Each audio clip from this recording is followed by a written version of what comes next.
Hello friends, मैं अमन छाबड़ा आज आपका स्वागत करता हूँ अपने चैनल लिव इंजीनियरिंग में। तो आज मैं फिर से आपके लिए लेके आया हूँ COA की लेक्चर सीरीज़ का लेक्चर नंबर 15।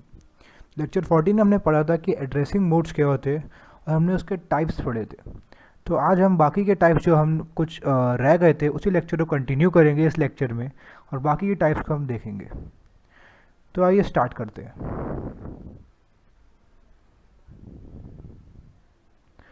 सबसे पहला एड्रेसिंग मोड जो आज हम पढ़ने जा रहे हैं वो है रजिस्टर एड्रेसिंग। सो रजिस्टर एड्रेसिंग क्या होता है ये देखते हैं। So the operand is held in a resistor and the instruction specifies the register number. तो रजिस्टर एड्रेसिंग में ऑपरेंड जो होता है वो हमारा रजिस्टर में होता है, मतलब रजिस्टर जो ऑपरेंड को कंटेन करता है, and the instruction specifies the register number. और इंस्ट्रक्शन की मदद से हमें पता चल जाता है कि कौन से रजिस्टर में या कौन से नंबर के रजिस्टर में हमारा ऑपरेंड जो है स्टोर है। Very few number of bits needed as the number of registers is limited.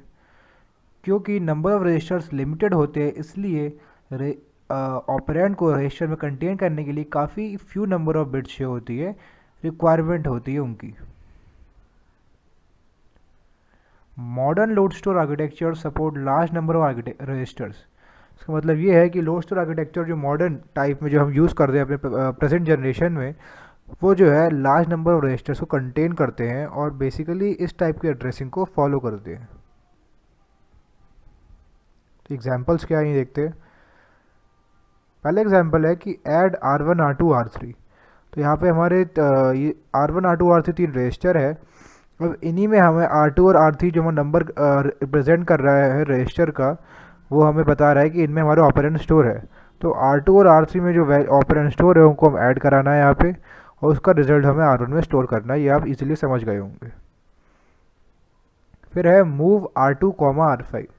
इसका मतलब ये है कि यहाँ पे हम डेटा ट्रांसफ़र करा रहे हैं, मतलब R5 में जो ऑपरेंड है या डेटा है उसको हम मूव करा रहे हैं या ट्रांसफ़र करा रहे हैं R2 रजिस्टर में।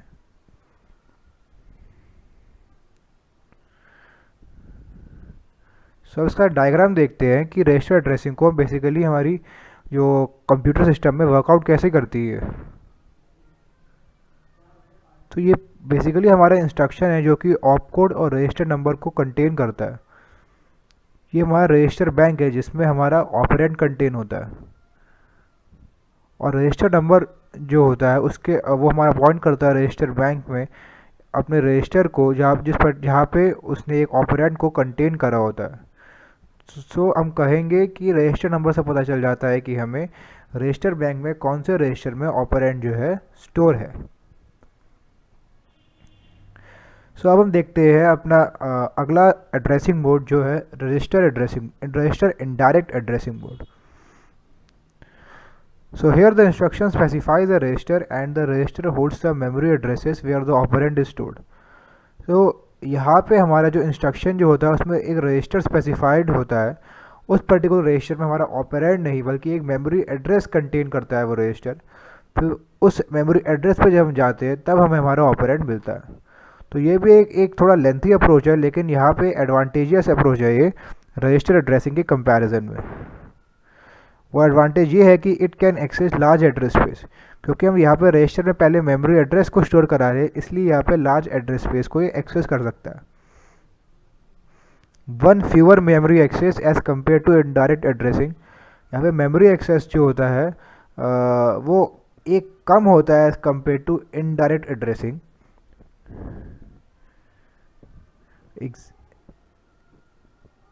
एग्जाम्पल क्या है देखते हैं। Add R1, R5। तो यहाँ पे हम ऐड करा रहे हैं R5 की जो वैल्यू है R1 की वैल्यू से। बेसिकली यहाँ पे हमारा जो PC प्रोग्राम काउंटर जो है वो हमारा क्या शो करता है कि R1 प्लस MEM R5। तो यहाँ पे हमारा लिखा है कि R5 में जो है हमारा मेमोरी एड्रेस वो कंटेन करता है। उस मेमोरी एड्रेस पे जब हम जाएंगे तब हमें ऑपरेंड मिलेगा। तो यहाँ पे हम क्या कराएंगे, R1 में ऐड करा रहे हैं मेमोरी एड्रेस में जो R5 में जो मेमोरी एड्रेस कंटेन है उस मेमोरी एड्रेस का कंटेंट, मतलब जो उसकी वैल्यू स्टोर्ड है उसको हम ऐड कराएंगे R1 के साथ, और उसे स्टोर करा रहे हैं PC यानी प्रोग्राम काउंटर में, जिससे कि हमें इंस्ट्रक्शन का एड्रेस मिल सके।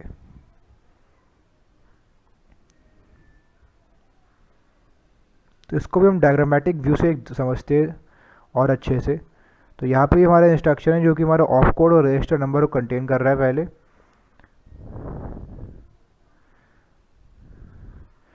तो ये हमारा रजिस्टर बैंक है। रजिस्टर बैंक मतलब यहाँ पे हमारे रजिस्टर कंटेन होंगे सारे।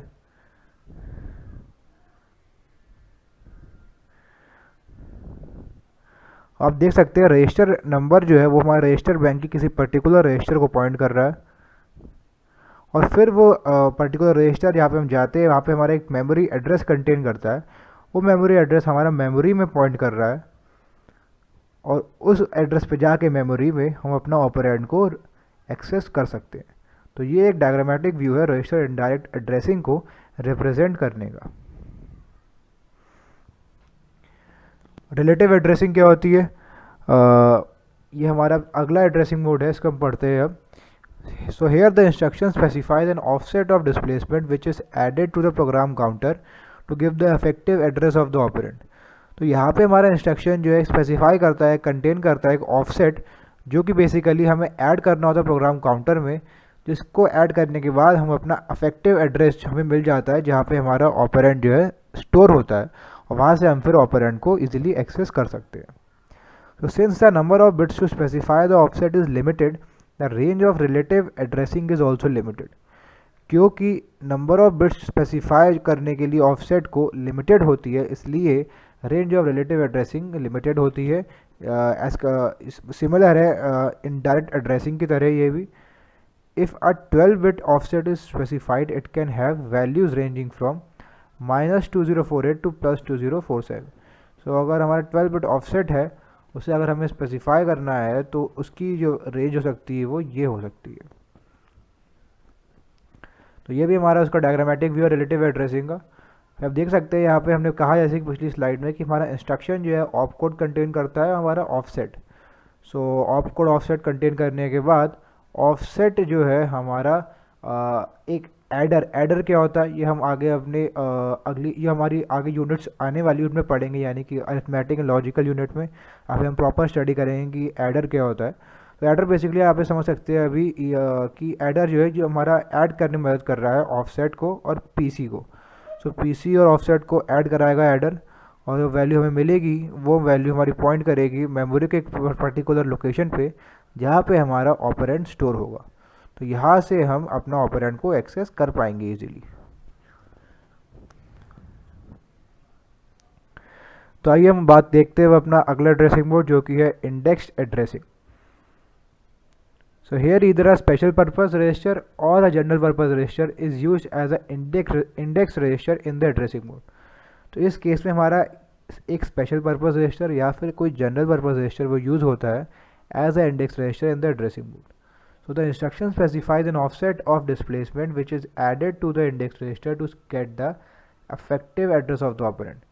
तो पिछले addressing mode relative addressing mode की तरह ही यहाँ पे भी हमारा इंस्ट्रक्शन जो स्पेसिफाई कंटेन करता है ऑफसेट जो कि हमें यहाँ पे ऐड कराना होता है इंडेक्स रजिस्टर को। ना पिछले एड्रेसिंग मोड में हम ऐड करा देते हैं ऑफसेट को पीसी के साथ, लेकिन यहाँ पे हम ऐड कराएंगे इंडेक्स रजिस्टर के साथ, और ऐड कराने के बाद हमें हमारा इफेक्टिव एड्रेस मिल जाएगा ऑपरेंड का।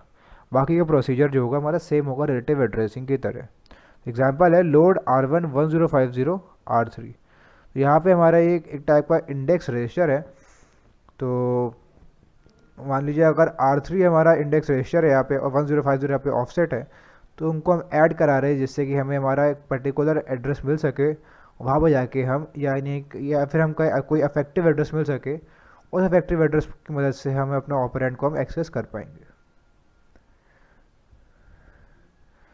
सो index addressing can be use to sequentially access the elements of an array.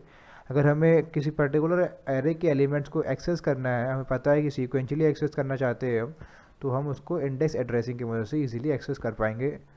Offset gives the starting address of the array and the index register value specifies the array element to be use. So offset जो होगा हमें कोई भी starting address दे देगा array का, यहाँ से हमें बिगिन करना है, लेकिन बाद में उसको आगे मूव कैसे करना है वो हमें इंडेक्स रजिस्टर पता चलेगा। मतलब कि इंडेक्स रजिस्टर को जब हम ऐड कराएंगे तो हमें ऐड कराने के बाद हम आगे बढ़ पाएंगे और एक एक एरे एलिमेंट को सीक्वेंशियली एक्सेस कर पाएंगे। इसका भी डायग्रामेटिक व्यू देखते हैं। तो इंस्ट्रक्शन हमारा कंटेन कर रहा है ऑप कोड और इंडेक्स रजिस्टर और साथ ही साथ ऑफसेट, जो कि दोनों ऐड कराने के बाद ही हमें हमारा ऑपरेंड का एड्रेस मिल पाता है।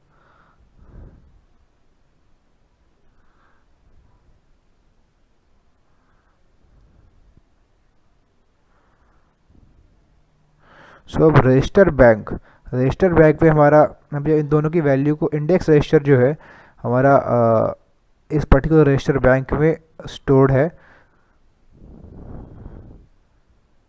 और इंडेक्स रजिस्टर की वैल्यू को हम एडर की मदद से ऐड कराते हैं ऑफसेट के साथ, जिसके बाद हमें हमारा ऑपरेंड जो होता है वो मेमोरी में जाके मिल जाता है।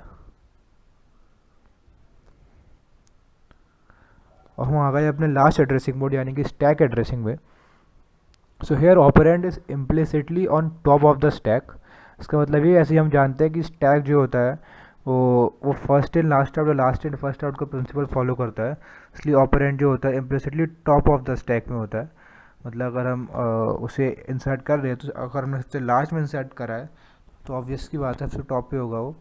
Used in zero address machines earlier, हम पहले पढ़ चुके हैं एड्रेस इंस्ट्रक्शन के लेक्चर्स में स्टार्टिंग में कि स्टैक एड्रेसिंग वहीं पे यूज़ करते हैं जहाँ पे हमारा ज़ीरो एड्रेस इंस्ट्रक्शन होता है, मतलब यहाँ पे हम कोई भी पर्टिकुलर ऑपरेंड को यूज़ नहीं करते हैं। या फिर हम कहे एक्यूमुलेटर बेस भी हमने पढ़ा था।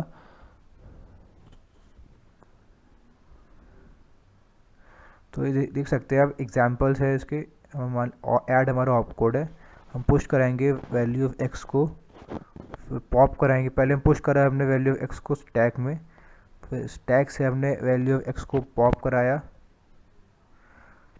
ये बेसिकली हमारा यहाँ पे ज़ीरो एड्रेस इंस्ट्रक्शन को रिप्रेजेंट कर रहा है। So many processors have a special register called the stack pointer SP that keeps track of the stack top in memory. तो स्टैक के टॉप पे जो पर्टिकुलर ऑपरेंड स्टोर है, जो भी हमारा वैल्यू कंटेन कर रहा है वो, उसको कैसे हम उस पर हम कैसे फोकस करें, वो हमारा स्टैक पॉइंटर मदद करता है। स्टैक पॉइंटर उसका ट्रैक, मतलब उसको हमारा एक्सेस करने में स्टेप बाय स्टेप मदद करता है। इसकी मदद से हम easily top of the stack में जो वैल्यू है उसको यूज़ कर पाते हैं।